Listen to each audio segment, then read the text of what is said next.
Kiran Krishnan is asking that there are concerns of equity mutual outflows in July, increases in mutual funds and debt, increases in mutual funds, movements into debt fund, and many first-time Robinhood investors entering the stock market. Can you please throw light on seemingly divergent behaviors and the way forward is in current scenario of economy lagging the market? All of it is true, and you can do nothing about it. So ignore it. Do things which is in your control. Investors investing money, market going up, economy not doing well, companies reporting poor earnings. You have absolutely no control on that. You have a control that are you going to lose your job? Is there going to be a reduction in your income because the business that you work for or you run is not going to do as well as it used to do in the past? Maybe tweak those things because that is absolutely in your control. You have a far greater estimation of things.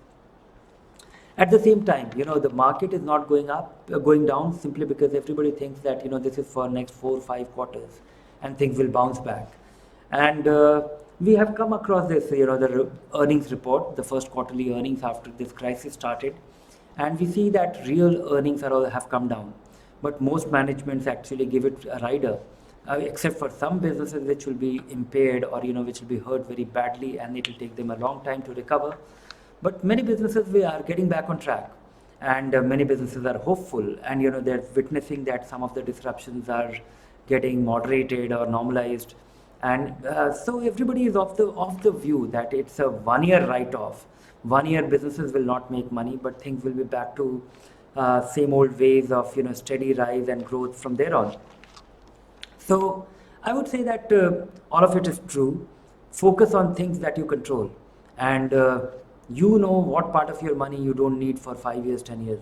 Invest that money into equity through mutual funds, through ELSS funds, or through a balanced fund or an equity portfolio, depending on